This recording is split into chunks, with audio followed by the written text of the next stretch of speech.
You said the request. There it is. All right, because I started the meeting. I'm probably the one who has to start and stop the recording. Yeah, so you'll probably have to file on your computer then in this case. Yeah. All right. So next time you start the meeting, and then you can do the recordings. All right, cool, cool. All right. Okay, Well, let's so get started. let's get started indeed. It's Monday. You know what time it is. Time for the hottest podcast about wrestling in the world. Beyond the Barricade podcast with your host, Dollar Bill, the cleaner, and the brain. Let's get started, people. Welcome to the show. Thank you. Welcome All up right. everybody. Welcome aboard. Yes, welcome. All right. All right, let's get started, guys. First up, beginning of Raw tonight, we had a challenge issued. Sami Owens challenged the Usos for a match at WrestleMania for the Undisputed Tag Team Championships. What do you think? About damn time. I mean, I'm always gonna love Steen Jericho as a tag team. Kevin Steen is one of the big reasons why I'm still a fan of wrestling today. He got me into Ring of Honor, and that just opened the floodgates for me. So as long as he gets his due, and if it's a main event, I'll be so damn happy for both of them. Well, unfortunately, we know it ain't going to main event either night of WrestleMania, but it's still going to be a hell of a match because, I've heard well, rumors that you and I have both seen Steen Jericho in action. Oh yeah. Oh yeah. They steal the show. Oh, Literally steal it. absolutely. Absolutely. Yeah. I've heard rumors that it might main event night one. It's Um, possible. yeah, it's down to the wire between that and then the I think it's Rhea and Charlotte. Yeah, the SmackDown Women's Championship. Yeah. That's a tough call. So I mean I would love for Owens and Sammy to get that because they deserve it so much. It would be great to see them win the championships. And But you I also just have this feeling that Solo Sikoa is going to get involved and fuck things up. It's just, and I don't think the bloodline is going to implode just yet. you also got to realize also that it doesn't just because it may not be the main event does not mean it could be the match of the night. It couldn't Oh be. no, no, no. I mean, Not we've seen that before in yeah. past WrestleManias where sometimes the middle of the card just stole the show to the point where everyone's just like, "Whoa, how are we gonna beat that?" And then you see some Um, years where it's just one like 1 year, just one good match, and then the rest is just a whole draw. And like I think it was like what 35. It was like that. It was like you had one good match, and then the rest of the show was just so boring. oh, absolutely. I'll agree with you on that one. Yeah, Even the main event at 35 with Kofi and Daniel Bryan, that was horrible. That No, was I mean to me, I think that was the only good match of that show. it was still a weak it show though. was Yeah, it was Yeah, it still a was a very very weak weak show. show. But getting back to the point of a mid-card match stealing the show, you guys know exactly where I'm going with this. all right. Do tell us. Do tell us. WrestleMania 3. Yes, that's one Match good number example. 9 on the card was the show stealer, and it was said that way by Vince McMahon. Savage and Steamboat stole the fucking show. Yeah. I mean, hell, Mhm. you could say that for a lot of WrestleManias too, because we could look at WrestleMania 13. That WrestleMania was saved by Austin and Brett. Oh Oh, yeah. no doubt. No doubt. Oh yeah. That poll for some of the best matches, you know this when we are going through it. A lot of them were not the main event. They were just other like they were just No. other matches in there. So it goes to show that just because you're not the main event does not mean you can't steal the show. There's no potential for it. Yeah. There's a lot. And going into something I know a little more about, AEW, they have this thing where they usually kick off the show with the hottest match. Usually, a lot of times you'll see like the big match that everybody's looking forward to kick off the show and usually be the best of the night. Like I could say, the one I'm talking about specifically is Bryan Danielson versus Kenny Omega at the first Grand Slam. Mm. Kicked off the show, and it was Bryan Danielson's first 5-star match of his entire career. And mind you, that was his first match outside of WWE. So usually the main event is it's very hard for the main event to be the best match of the night, is what I'm trying to say. Yeah, no doubt. I mean, that's a lot of energy being pulled in, and then you gotta try to maintain that energy even with the slower matches, like the middle ones, by that last match to where the crowd is still with you, because usually by that time it gets tiring and people are just, you know, not into it. Some of their energy's worn out. So if you have all the high energy matches in the middle and then you go to the main event, you're gonna have people tired, not really care. Yeah, yep. We've seen that. No, And no doubt on that. that's the way you could, I guess, say of the best bookers is they know which match should go in which position. Yes. That's a really difficult thing to book. I'll be honest. Like trying to book a WrestleMania, Yeah, that's way beyond my pay scale. yeah, no, it is. It would be a nice pay scale to have, without a Yes. doubt. Especially if you do well, because if you don't, you're gonna be seeing that unemployment line. Oh yeah, Well, for the past almost 40 years, it's only been one man booking WrestleMania. So we're gonna yeah, finally see somebody else book WrestleMania for once. yeah. Yeah. And I have a feeling that this WrestleMania is going to be a good one. I think it will be. I think I it will think be. so. We got some really good matches lined up for WrestleMania, and I think it's going to be a really good show, times two. I mean, I don't wanna be the guy that's considered the smart, but obviously I'm looking forward to the night before. We Absolutely. Super Card of Super Honor. Card of Honor, yes. That Absolutely. already is lining up to be a very excellent show, like it always is every year. Oh, the super card. Looking like a main event of Claudio Castagnoli defending the title versus Eddie Kingston. And Oh I gosh. will be highly upset if Eddie Kingston doesn't walk out Ring of Honor champion. You know what? Eddie's paid his dues for years. Yes, We watched him in Jersey All Pro. Yes. yes. We've Oh yeah. watched him in GCW. Chikara, Oh gosh, CZW. Shakara. I love it's Shakara. We go on and on about where he's wrestled. I mean, hell, this is the reunitement of Chikara's probably best feud. And it's sad that it never got a true payoff because when they were gonna have their feud ending match, Claudio signed with WWE. So this is almost a decade in the making. It's like a nice way to turn on the story to the end. Yeah, Yes. it's a good way to end the story. And Getting then into mind the you, oh, I was just gonna just round it off. We're probably gonna have Samoa Joe, Mark Briscoe for the TV title, Yeah, I'm looking the at the card reach, right now. yes, the Reach for the Sky ladder match, and one match that's gonna be severely underrated. It's gonna be Wheeler Yuta defending the pure title against Katsuri Shibata. Like, when you think of technical wrestlers, there's very few that could be on the level of Shibata. And Yuta's about to, get a very good test at Super Card of Honor. oh yeah, Yeah. definitely. Definitely. You're But just gonna have a lot to go let's through. move on to the tag team championship situation. Does does Which does Mark promotion? come into the match with a new tag team partner, or does Um, he just step aside and let I somebody don't, else take the reins?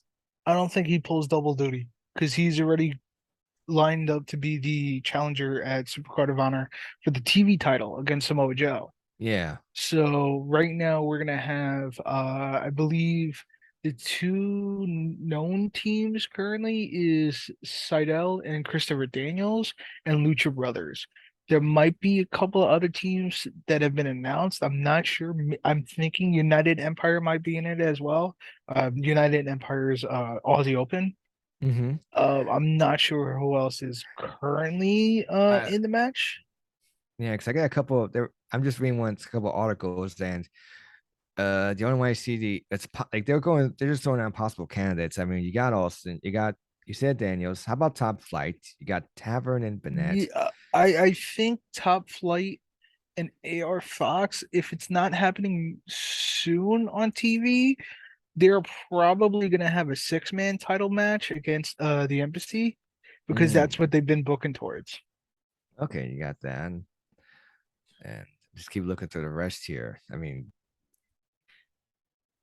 I can't think of any other tag teams in Ring of Honor right now, especially since I don't Yeah, know the full roster right now. That's been changing. yeah, because it's very flux onto like who's AEW and who's Ring of Honor because they're trying to keep it two different companies. Mm-hmm. So there's a lot like Eddie Kingston. It looks like he might be shifting towards the Ring of Honor side. And Claudio, you see him, he's the Ring of Honor champion, but like he's still showing up on AEW, and so is Wheeler Yuta. Yeah. So it's really in a flux of like who's ROH and who's AEW. Like another name that I might think about might be coming down to ROH to at least maybe do a couple shows is Brian Danielson. Mm, Because if you see at the end of his Revolution, the promo he cuts backstage, he talks about wanting to go home, and he has to go home. A lot of people took that at face value and think that, oh yeah, he's going back to his family. There's part of me that thinks maybe he's talking about going back home to Ring of Honor because he's undoubtedly one of Ring of Honor's Mount Rushmores in mm. terms of if you created a Mount Rushmore of Ring of Honor, you put Brian Danielson there. Oh, You have to. absolutely. Hell, I've if you seen him for look at years. the first Ring of Honor Hall of Fame class, as of right now, the only Hall of Fame class, most people could say that's the Mount Rushmore right there. CM Punk, Brian Danielson, Samoa Joe, and the Briscoes. Yep. No doubt. So No doubt.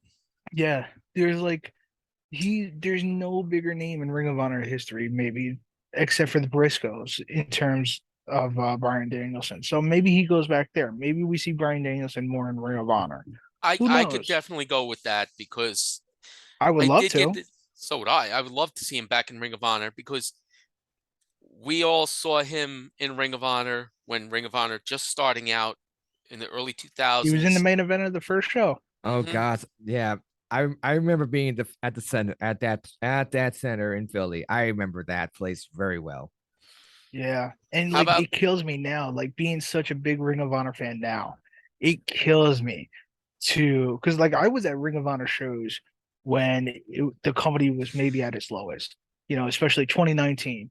When you would Mm, see some shows where it looks like there's only 3 rows of seating. But yeah, and I was at G1 Supercard right here. okay. I was at New York at the last New York show that they had before being sold to Tony Khan. But it kills me to see like some of their early shows. And like there's a place that I used to go to called the Rexplex Oh, in we were Elizabeth. Rexplex. I remember Yes. that place. And Yeah. ROH used to actually run there. And I'm so mad that I never saw ROH there. Because I know one time Jeff Hardy actually competed in ROH I was there. there. I was there for that. Oh my God. I And I think Yeah. remember, hey Christian Will, had like 1 or 2 matches. Yeah. Dollar Bill, I Yo. want you to see if you remember this place. Inman Sports Arena, Oh, Edison. I don't remember. I remember, but Yeah, You had to it's uh, like go you down the remember, but you don't stairs. really You have to go remember. down the stairs into the what was basically like the lower gym, oh shoes then. Yeah. and there was like only one stairwell to get in and out. It's been a while, man. I don't And I and it was you, me, and Country Girl in on 3 chairs in one corner, and Jack Swag was on the next corner over, and it was Necro Butcher oh God. versus Kevin Steen. Oh God, Necro Butcher. And I remember that nut he job. he has not aged well. He did not age well. No, But to all the things no. he's done, yeah, I don't blame him. Yeah, I I think know. isn't he still wrestling for that No, he's retired. no holds? Oh, okay. I would He say so. retired. Because like it seems like every now and then he'll have like one match a Mhm. year. Yeah, I think the Collective was like his last hurrah. Okay. When he did that match at the Collective, that was his last hurrah. Yeah, because I remember we saw him one time at GCW down in Howell doing a death match. I think against might have been against Nick Gage, and I don't know, I'm thinking to myself like he's not that old, but he looks like he's 80. Yeah, yeah. It's I'll agree with you. insane. I mean, you all have seen the picture of him and I. Yeah, Yeah. That was it. That was at a the Jersey City shows. that was at the yeah, that was White Eagle Hall. Yeah, they Ah, I actually, remember that. They just yeah, ran a couple weeks ago at White Eagle. yeah. I Nice. wish I could have went. It was a Jersey Championship. Yeah. Oh, I'm actually really? going. Yeah, yeah. The next show I'm actually heading to is Deadlock Pro. If you've ever heard of them, they're kind of new, but Yeah. yeah, they're running in Ridgefield on April. I think it's 15th. And two people they already confirmed are Mayu Yamashita from Tokyo Joshi and Nicole Matthews. Really excited to see her for the first time. Ah, I see it here. DPW lives on this live Yes, to Sunday, April 16th, yes. Ridgefield Park, New Jersey. Let me see if actually They did announce, I national. think, a tag team match, but the two names that is confirmed is Mayu Yamashita, who was like killing it in Tokyo Joshi. She's like one even Mercedes Monet, the former Sasha Banks, has like named her as like a future opponent she wants to fight. And Nicole Matthews, who's a legend, an independent legend in women's wrestling. I see it here. I gotta look up Miyu Yamashita just to see some stuff. But you said when she was doing Joshi, was she doing like Shimmer or just Tokyo Joshi. Tokyo Joshi? Okay. Yeah, yeah, that's the number two. That's the Joshi promotion that's like with DDT and Pro Wrestling Noah. Okay, because I They're usually under get like that banner. because I've been catching up on like Stardom and whatnot too. So I'm just trying to Yes, see. yes. I've been watching a lot of Stardom, New Japan, Oh God. Ring of Honor. Yeah, I got a Yes. lot I gotta catch up. It's insane. Probably do some noise. Yeah, they're in the middle of the New Japan Cup. And there's been a couple of big surprises out of that tournament, especially like this might be the end of LIJ. Yeah, because I think Wow. one of them split. Yeah, Sonata left LIJ after he beat Naito, Mm-hmm. and he went to join Just Five Guys, which is pretty much the remnant, one of the major remnant groups of Suzuki Gun after Suzuki Gun disbanded. Right. So about four of them were like, no, we're still gonna stick together as a group. And then now they just added Sonata to probably be their front man. Yeah, but So sometimes you just need five guys. That's it. yeah, Yeah. You don't need and more. that's the name of the group. That's what makes it cool. Is Hey, just five guys. who would have thought Bullet Club would have took off? You know. Yeah, yeah. Oh my God. All right, Because guys, it let's get back to something here. All right, what's okay. up? We're running a tournament in our group Yes. chat, and we have seen some serious, and I mean serious bracket busters. Yeah. But the biggest shock of them all happened Yes. today. In the Elite Eight, it just Mm-hmm. became Elite Nine because Savage versus Steamboat Mm-hmm. and Razor versus HBK ended up in a tie. Yeah. So the only fair thing was to have them both move on and fight in a triple threat match in the Elite Eight. And the winner of that one goes on to the Final Four. That I swear was one of the most difficult choices to make. Honestly, it wasn't that difficult for me because I looked at it as the difference between the two matches. Because I mean, we've had ju just as good quality ladder matches since, but I looked at it as one had gimmicks, the other didn't have gimmicks. So I went with the match that did not have gimmicks because I think it's easier to tell a story, especially, a sports entertainment style match with gimmicks. Hmm. So I went with to me, the better quality match in Savage and Steamboat. I went with two because I went with that because thinking about it, you had like HBK and Razor had that ladder match, which was definitely historical because one of the first times I remember seeing a ladder match, and was also one of the first times like they really made that work and didn't turn Mhm. into some sort of hardcore bloodshed thing. It was just a good match, just utilizing ladders. But what I said about Steamboat and Savage is that it's quoted so many times, especially when it comes to the young talent trying to learn what makes a good match. That's one of the matches you have right there that you people study because they Yes. see everything, the pacing, the timing, the moves. I mean, you didn't have too many moves and you had a good Yeah. match. Well, it's like 30 minutes, I believe it was It around. was like Yeah. Yeah. no, it wasn't even 30 minutes. I think it I, was like I, 17 minutes, something like that. Oh, because I actually thought it was long, but either way, it's still the way everything felt was just very.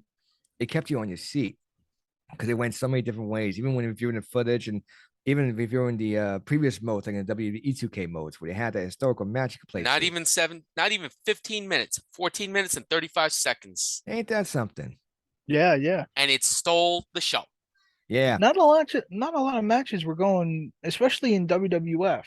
Not a lot of matches were going north of 20 minutes. So to Oh, that make was it, way back there. yeah, and they utilized their like every That single was the minute, longest every match single of the second. night. Yeah, yeah, yeah. Even Hogan Andre didn't go that long. Hogan Andre went just over Oh, 12 there was no minutes. way. No, there's no way they Andre would couldn't go. handle more than No, 15 minutes. no. No, heck no. You're lucky to get 10 out of him at Yeah. that time. And And they got 12 minutes and 1 second out of Andre.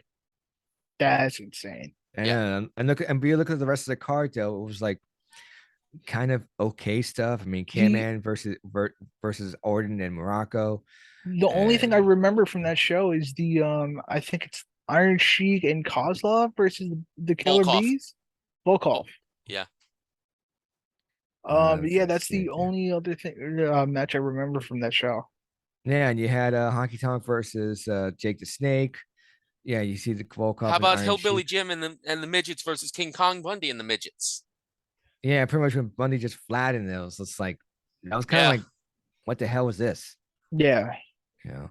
And then of course you have like King Harley Race defeating Junkyard Dog, and then you got the Dream Team Beefcake and Valentine versus the let's see. Oh, the Raju brother. Raju. Was it Rougeau. Raju, Thank yeah. you, Raju brothers. Then you got the And Can-Am Connection Yeah, that's what I against mentioned. Orton and Morocco. isn't Yeah. one of the Rajus Rajos, isn't that a PCO? One of them? No, No. No? no, Okay. that's not. Because But all I remember is the only thing, obviously since I'm younger, the only thing I remember from the Rizzo brothers is Kevin Steen shitting on one of them because Kevin one of them trained Kevin Steen, and mhm. apparently he was just a real big dick. So that's the only thing I would know about the Rizzo brothers. Remaining meeting time 50. Oh wow. We only got less than a minute. Yeah. All right, well, I mean, I think we talked pretty well. Yeah, for a first show. Yeah, not Yeah, bad. Not bad at hey, all. this is the pilot. This is the pilot. Exactly. Exactly. This is Pilot the and test trial run. run. This is the trial run. And PCO's is Pierre Car Ouellette. Or Will it? yes. Oh, Will we got it? 10 minutes. I thought it said one Yeah. minute. Okay. Yeah. I thought, why is my meeting time? It says 23 minutes and 20 seconds. Oh no, it's telling me remaining minute time 9 minutes, 9 18 minutes and seconds. 15 Ah, seconds now. Yeah. Yeah. okay. Because the way it's looking on my screen is very squinty. It's like, why is it so tiny? Yeah. Yeah. My screen's screwy. All right, so we got 10 minutes and let's move on to the next topic. All right. Let's get back to the tournament for a minute. Yes. But I mean, We got some good matches to discuss. yeah, we had 64 excellent matches, and there was some matches that should have made the tournament that didn't, and Fitz made that point as an honorable mention. Pick one. But I mean, to be honest with you, I would have to go back into the chat and find it. But I mean, seriously, some of the matches that we did have, honestly, really didn't belong. And I'm sorry to say, Hogan Andre is one of them. No doubt. It's like it was good. It was good for publicity. I mean, it got the public talking, it got people into it, it got the casuals into it. But overall, it was like like pretty much a twilight of Andre's career. Yeah. It didn't really do anything to build up Hogan. And the story, when you think about it, it was kind of almost half-ass slap at the last second Yeah, exactly. when you Yeah. think about it. And So it was, I agree. if you go back in the years and watch on YouTube, you look up Andre the Giant matches, especially when he was over in Japan. Oh my God. Yeah. Yeah. Him and That Hogan man were way could better. freaking move. Yeah. Yep. There's I a saw reason why him. Inoki loved him. Oh It yeah. was him versus Hogan in Japan. Hogan did something to him and then bailed out of the ring. Andre did a flip over the top of the ropes and chased Hogan down in the middle of the crowd. Yeah. I mean, Andre hell, could move when he was younger. Andre could move. if you go Oh back yeah. and look at it, people talk about, the Hogan Andre match. You don't know that in, I think it's like 1981 or 82, Hogan and Andre actually fought at Shea Stadium. And it's a Yeah. way better match. Oh, absolutely. I've seen that match on YouTube. Yeah, It I Yeah. see. most I got one definitely is here. one of the best matches. Yeah, I got one here. Hogan versus Andre in Japan, 1982. Yeah, And that's the one I'm already it talking. looks. I think that's the one I'm talking about. The fact that Andre flipped over the top rope to go after Hogan not only was amazing just for the sheer size of Andre, but it's hilarious to watch a 7'4", 450, 500-pound guy do a flip over the ropes, land on his feet, and start running. Yeah. Yeah. And Yeah. he ran. Yeah. And the funny thing about like Andre is that for so many years after that, Inoki would always try to find that foreign tall dude that was as good, but he couldn't. Because like two names that I know of that he had before they came to the WWF was Giant Gonzalez and Great Khali. They were Yeah. both in New Japan under Inoki, and they had something similar, but they were never as good as Andre. No No. big man will ever be as good as Andre. I No big think man, I no think big there's man will ever one, be as good. and I Yeah. mean two if you consider Undertaker as a big man, but he doesn't move like one. So like No, the only big man I would consider as good, or at least on the level of Andre, maybe is Paul White, Big Show. Well, I mean, hearing stories about him doing a moonsault off the top rope, that kind of made me go, whoa. And something I wish we had seen, but they were complaining about it. But Yeah. I would have loved to have seen that. Just a big guy like White just doing a moonsault off the top rope. That would have been Yeah. If you look at his like WCW stuff, he's a lot more agile Yeah. in WCW because it wasn't until like the WWF they were like, yo, you're like 7 feet. You need to work like a giant. yeah. Doesn't make sense He to me he worked sometimes, more. honestly. He worked more like a light heavyweight in WCW, but once he got into WWF, WWE, he Yeah. ended up going into the full on giant Giant. mode Yeah, Yeah, like yeah. where he was that big moving brick. slower, but his strikes were a lot more powerful. Yeah. Yeah. You see that you even seen that in wrestling games when they do that. It's like especially in the early the mid SmackDown games where you had like these heavyweight and super heavyweight and your stats were limited. You can see that. Like that was Yeah. the whole philosophy behind it. And the whole it wasn't until like there was like mid 2000 games where they started to do the weight detection stuff. So like back in the early days and like even in certain games like you were as a cruiserweight able to like suplex like the Big Show. Oh yeah. It'd I be the remember that. funniest thing. But then they tried to get realistic with it and then obviously you couldn't do it anymore and I was like, oh man. Yeah. Yeah. I remember one of the SmackDown ones, the one of the challenge matches was Rey Mysterio versus Andre. You had to beat him with your finisher. And it's like, Oh yeah. man, that was funny seeing him do his 619 on him and then doing that Yeah. flip afterwards. Like, okay, all right. That's that. But I kind of wish more big guys would be like less of a tank and more like sort of like maybe you don't have to be like a super lightweight, but something where it's like you're more agile. Yeah.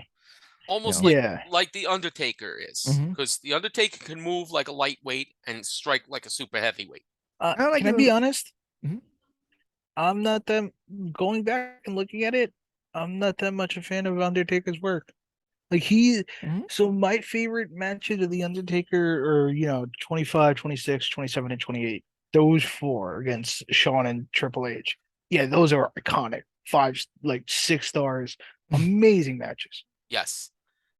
But like there's not a whole lot else that really makes me like such a big fan of Undertaker. And like even on the mic, I'm not like it doesn't have the same effect on me now that it did as a kid.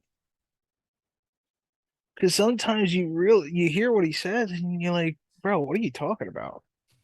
Especially those like late '98, like Oh, the '99, corporate like ministry.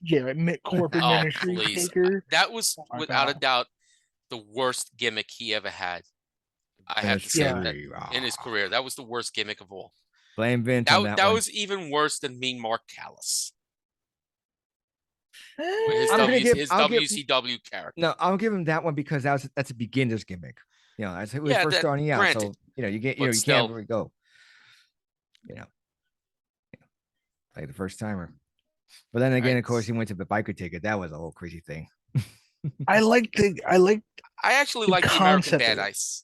I I like the American love Badass I love the concept. concept, but just like the Taker himself, like Mark Calloway, like putting his spin on it, that's where it loses me. Because I'm not that much of a performer before, like I'm not that much of a fan of his performance, but like the idea and the concept of the American Badass, oh, I love it. Oh yeah, yeah, that was fantastic. Just he did, he did his best shot with it. I'll just put it that Yeah, way. You know, but probably my favorite thing about the Undertaker though is the entrance. It's yeah. all inspiring, no matter what. No matter what, Lights go out, the gong sounds, Yeah, once that gong is like, and your skin yeah, just starts crawling man. I yeah, was because there. it instantly gets cold.